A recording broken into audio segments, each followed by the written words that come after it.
Key West has long been known as a place that attracts writers from all over the world. We're going to talk with one of those writers today, Meg Cabot. She is a #1 New York Times best-selling author. She has made a name for herself in American contemporary fiction writing. She's published nearly 80 novels. That includes the Princess Diaries series, which were made into 2 hit Disney movies.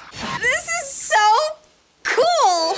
First of all, I love your writing. I followed Princess Diaries, loved the movies, and another thing that I love about you is that you are a Hoosier girl. I went to Ball State, though. You went to IU, so I won't hold that against you. That is fantastic. You've lived all over. Why did you choose Key West to be your home? I came here on vacation with my husband, and we just loved it. We actually were living in New York City at the time, and we just thought, okay, that's going to be our goal. We're going to save and save and save until we can come down here and live. And so that's what we did. One of the best things, though, about living down here and being a writer is that when you've been cooped up all day working, to be able to then just walk outside into the most beautiful weather in the world around the most wonderful, creative people, some of whom are a little zany, I have to say, but you fit right in as a zany writer, so it's been amazing. I find you to be a very inspiring person, and one of those reasons is because you never gave up. Later in your 20s, you went to publish your first book, and you got a lot of rejection letters, but you kept going. I did. I got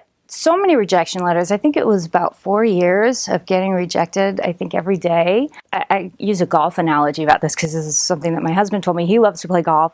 And he said, you know, if somebody told me every day that I'm terrible at golf and I should stop doing it, why would I do that? I love to do it. So if you love doing something, even if everybody's telling you that you're terrible at it, why would you quit? I kept trying, and finally, here I am. Princess Diaries was born. I actually got rejected a bunch of times too, but I kept trying, and maybe like the 21st letter that I got about it, it finally got accepted. Any chance it will turn into a 3rd movie? I'm not allowed to say, but you know, just don't ever give up hope is what I always say. Miracles happen. That's right. Do you have a common message in all your books? Probably a message of just what I experienced in life is that you shouldn't give up if there's something that you love to do. You know, first of all, try to figure out what it is that you love to do, because so many people in life never even figure that out. And I think once you figure out what it is that you love to do, try to do that as much as you can, if it's legal. Absolutely. and have fun, and you know, just be kind to people, and be true to yourself and to your friends. So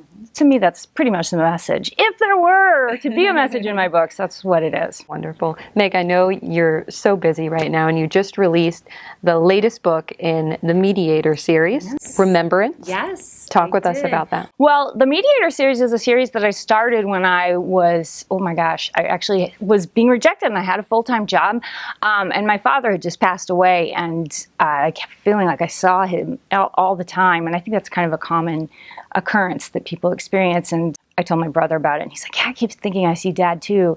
And I was like, wow, what if you were somebody who could see all the dead people? This was way before The Sixth Sense and The Ghost Whisperer and all that stuff. And my brother, who knew me really well, he was like, oh my God, you're going to write a book about this, aren't you? And of course, I wrote this whole series of books about a teenage girl who can see and speak to ghosts and has to help mediate them to the other side. And it was hugely popular, but they were all set in high school. And those readers now have grown up, and a lot of them are in their 20s, and some even in their 30s. And many of them are working as teachers and librarians and stuff too. So they've all been asking for a kind of adult version of that book. So Remembrance is the adult new installment of that series, where the character is now also in her 20s and has a fiance and is going out into the workforce like many of them, and still sees ghosts. Has some problems with an ex-boyfriend and some ghosts, and she's about to get married, and it may not happen. So it's kind of a fun new book for people. Wonderful. Well, you have to come back on the show more, because we're both Hoosier girls, so we have to talk. We got to stick together. It's been such a pleasure talking with you, and I look forward to seeing you at the Eaton Street Theater. I can't wait. Thanks.